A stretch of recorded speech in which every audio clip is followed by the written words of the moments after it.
Hello, my name is Bill Davidson, Senior Consultant with Critical Design Associates. Today, I'd like to welcome you to our presentation of Ivanti Service Management, Application, Configuration, and Testing. We will focus on ISM on-premise configuration and testing. Configuration is basically the same for both SaaS and on-premise installations, except for the tenant that's used. Testing configuration changes should be performed during the configuration and validated by the customer. With SaaS, the initial configuration is typically performed using the staging tenant that's been created for you. Once the configuration is completed, the production and UAT tenants will be created. With on-premise configuration, the initial configuration is typically performed using the production tenant. Once the configuration is completed, we'll create the staging and UAT tenants with the Ops console. We'll show some examples of configurations that might be desired. Some configurations can be done in the client interface, creating an employee, setting up email, or creating service request offerings. We have to do some other configurations in the administrative interface, things like business object modifications, form modifications, changing workflows unless they're associated with the service request. We will be referring to some data to help provide us information on things like teams, team membership, service category, and subcategory. We do encourage the customer's participation during the application configuration process. The consultant will facilitate participation using remote conferencing via WebEx or a similar application. We'll be demonstrating a few possible configuration examples, and there are going to be a lot more than just these examples, but a couple that we'll go through will be, we'll create a new employee, we'll set up email, we're going to configure a global constant for the default listener address, and you'll see why that's needed. We're going to be adding some employee information to the incident object as well. Let's log into the application so we can take a look at the employee object. We'll double click on the icon.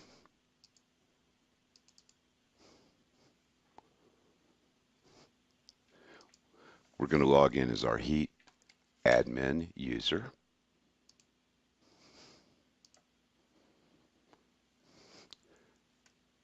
And we'll take a look at the employee object.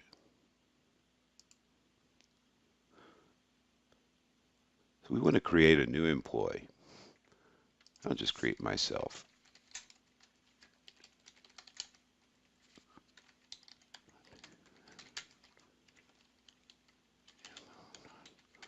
I'm going to go ahead and put a primary phone for myself in here.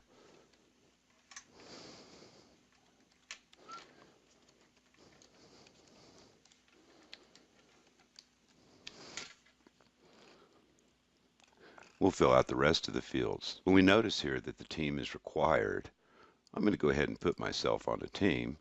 But we also know that not all the users need to be on a team. Self-service users don't need to be on a team. Only the people that are actually using the application. For example, your service desk analysts and your administrators. We're also going to give them a login ID so that they'll be able to log in using an internal password. This way they could bypass the need for an external password like a password that comes from LDAP.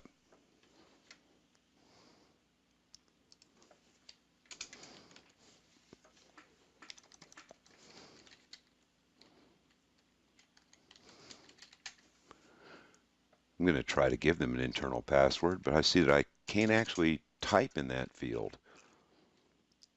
We'll go ahead and save this though. And we're going to go ahead and give them a role. We're going to link the administrative role. And the other thing that we know is that all users that are in the application are going to be self-service users as well. So we're going to go ahead and give them a self-service user role.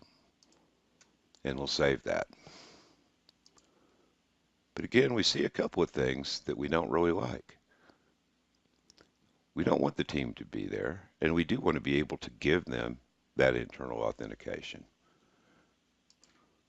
Let's go ahead and make a couple of changes to the application to take care of those two issues. We'll log into the administrative side, and we're going to go to the business object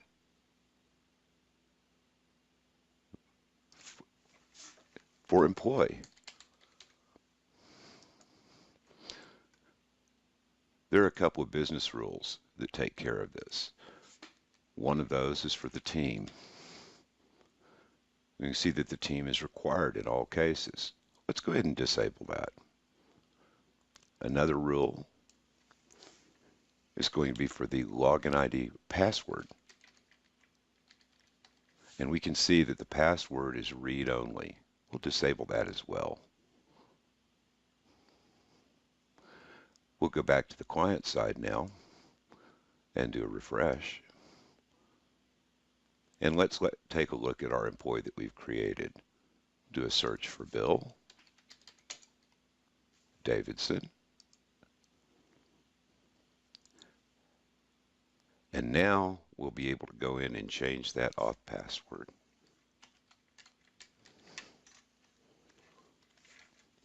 And save that. Logging out of the application, we'll log back in.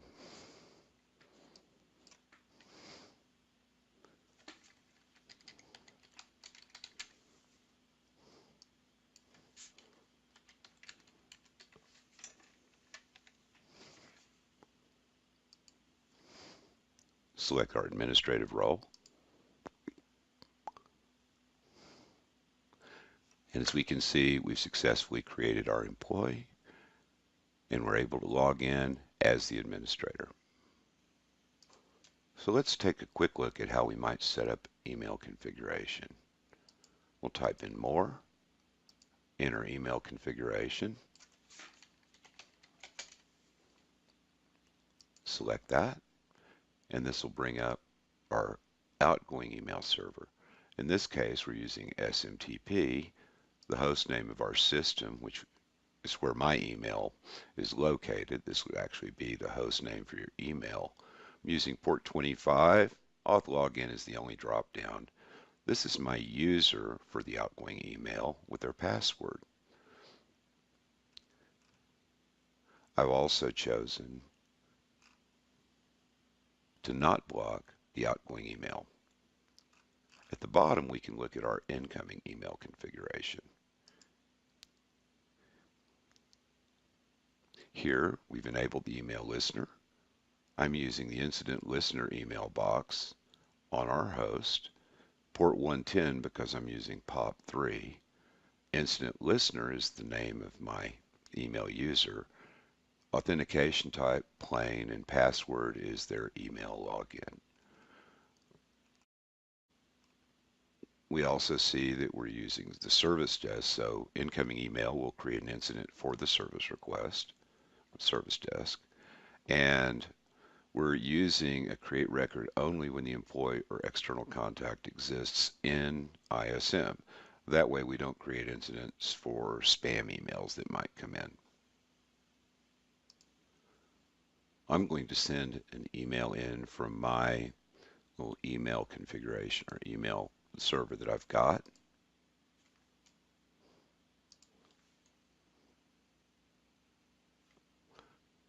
And we'll go back to the application side.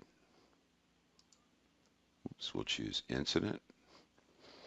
And here, incidents that are sent in by email are not active. They're actually in log status. So we're going to look for all and see that we have received an incident.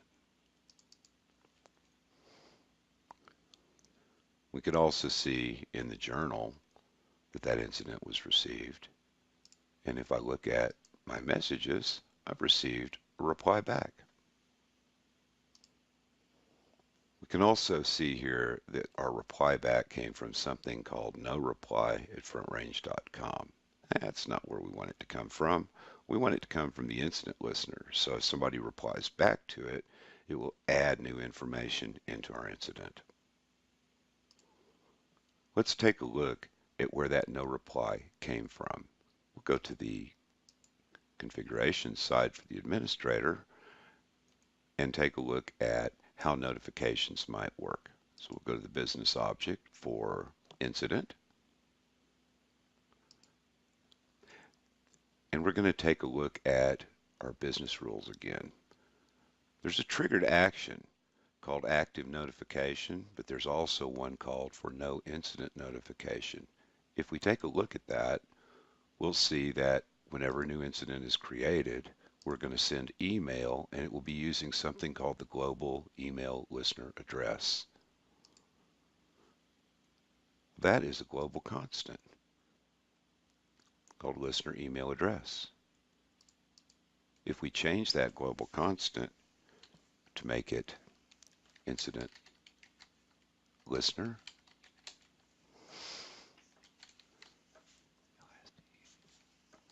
at demo.com, we'll click off of there and save it. Well, it's saved, but sometimes that little red icon will say up. Let's go ahead and test that again. We'll send a new email in.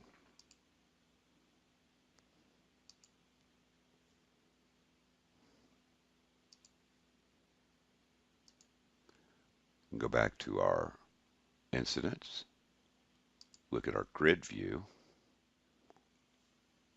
give it a few minutes,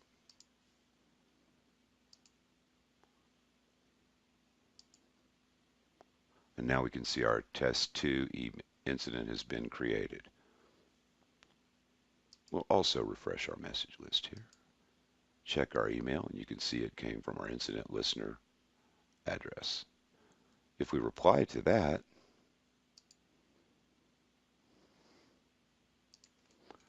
send in some new information,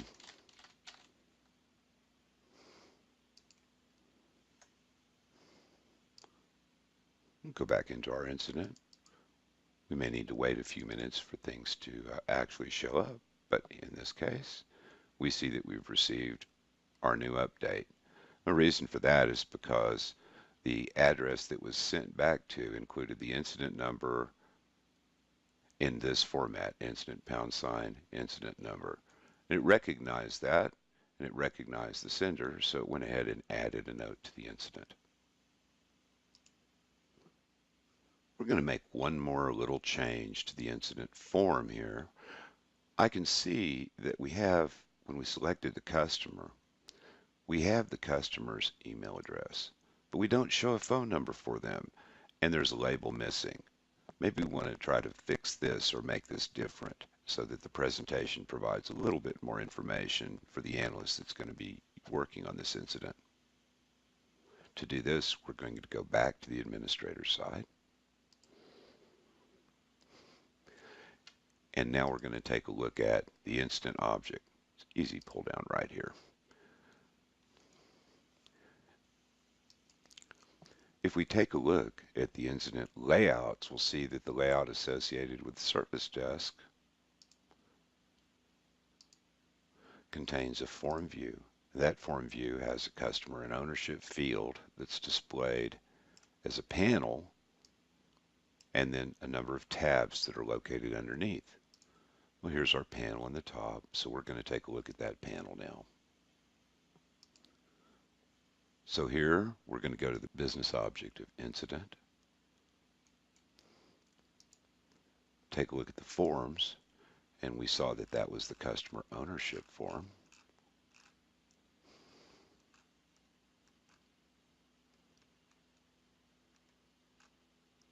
So we'll take a look at that form.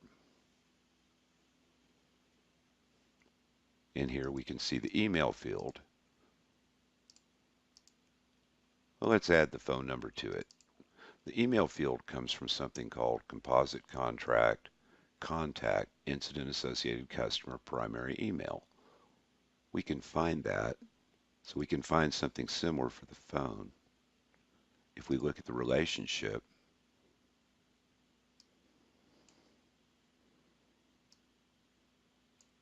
customer, and the fields for phone 1,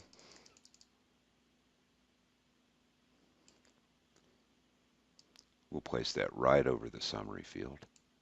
And now we have phone 1. But let's make it pretty. We saw that email, that field name didn't actually show up. So we're going to click on it, and we see that the label is set to an empty string. Let's remove that and save it. We'd also like to change the label here and line things up. So let's go to phone 1 and change that to customer phone. Click on label so we see that change. Whoops, got to make that a little better.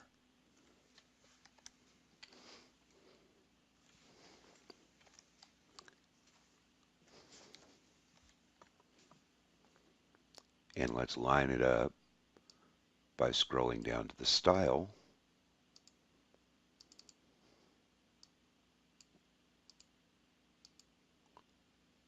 and selecting a right label. We'll save that. Go back to the client side. Refresh the client.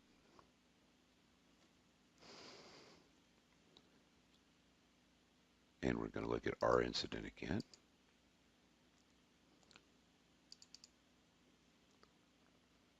And now we see the information that we want. We hope you've enjoyed the presentation that we've done today. We look forward to working with you. We'll have some additional presentations to provide details for deployment, getting ready to go live, and the support tasks. How do we update and upgrade the application? Thanks. Have a great day. Bye.